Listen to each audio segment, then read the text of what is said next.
But as I said, politics is generally a local thing as far as I'm concerned. We could all have all sorts of opinions about Donald Trump and Kamala Harris and everyone else, and it wouldn't make a blind bit of difference to our lives in real terms.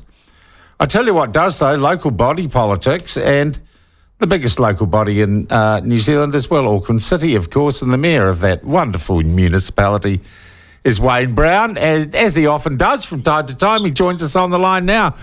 Mayor Brown, how are you? Nice to talk again. Yeah, g'day. Kind of okay. Oh, what's up? What's got your goat? No. Well, I had a surfing holiday, and I've got a bit of an injury from surfing on coral reefs in Fiji. Oh, did you come a cropper? Did you get a bit of a scrape? Oh, it's very hard to surf reefs without actually losing a bit of skin at some stage or other. All right. And so, yeah, I'm kind of quite pleased at my age I'm doing risky sports like that. All right. Look, you would have been, and I know you were, heartened to hear Simeon Brown, the Minister of Transport. And it seems crazy to me in a modern world, but we've got a government that says we're going to have a look at road cones. This has been a bugbear of yours for ages. Do you think the government is on the right track with the road cone review? Well, I'm on the right track, and I've done the review, and I paid for it, and I've handed it to them. What I'm worried about is that, and I think Simeon gets it, and but he'll go back to Wellington and he'll be surrounded by a whole bunch of mandarins there who'll say, "Oh no, we've got to do our own one," and this is why we did these things and whatnot, because they'll defend their position to the end. We've done the report independently. I've paid for it out of the mayor's budget, and it tells them what they've got to do, and they've just got to do it.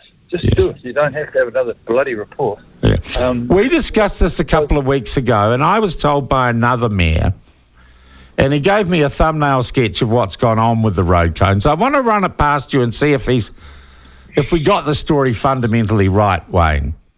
The story went that there was a death of a road worker on a major highway in Auckland a few years back. Yep. And as a result of that, new rules were written that covered all roadworks on all types of road, that required these new, very sort of gilt-edged, fail-safe safety considerations and rules for all roadworks, for all works on all roads, be they state highways or cul-de-sacs and leafy suburbs in Auckland or any other city. And the problem was that the new regulations did not assess risk, looking at factors like traffic flows, size of the road, state highway, regional road, dirt track, footpath. And that really that one-size-fits-all rule brought in because of the death of a worker has screwed everything all over the country. Well, that's mostly right. Yeah, that's pretty much what happens. I mean, we lurch from no rule to ridiculous rule, and then we fight back again over a few years. And it's not just this sector. I mean, you remember Cave Creek when those people fell because there was only nails and no bolts in that thing. Well, the only thing that needed to happen was that the ministry, that the Department of Conservation would just get a building permit. But no, they went mad and wrote their own code for it, and some of this has happened with it's a safety thing. If they mention the word safety in Wellington, everyone bows down, and there is no relationship of safety at reasonable price. It used to be safety at reasonable cost. We've got the idea that you can make things infinitely safe. But you can't make things infinitely safe unless we have cars that never move and you just walk everywhere. And that wouldn't be a particularly acceptable solution. No. And so what I came to that, I look at everything from an economic perspective because I'm a businessman. And there is the road cone industry is not connected to a value of safety. It's just that what happens is that the rules are passed, and the people who pass those have no understanding or interest and what the economic drivers are for that. People that have got the road cones soon work out how can we maximise the amount of money we get out of disrupting everybody's lives, and tell everybody, well, we're saving lives. They're not actually saving lives; they're just pissing people off to the point that a lot of people drive badly because of those cones. Yeah. They get furious, and All right. on top of that, So have you had an assurance from the minister that he will not reinvent the road cone, as it were, and will use your report into road cones as the basis for any government reform? I've got an assurance, but I'm pretty sure he's thinking along those lines, because it's very hard to lose votes by fixing this. It's good politics, and they'll be looking for good politics. And we've done all the work for it. It's all there for them. Okay, so what is in layman's terms, what's the solution, Wayne? You do differentiate on risk when you come to having traffic management plans. Absolutely.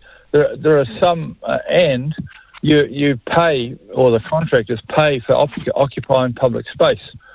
So there's an incentive to stop to get on with the job. I mean, at the moment, they can put those cones out on roads and footpaths and everything and not pay anything.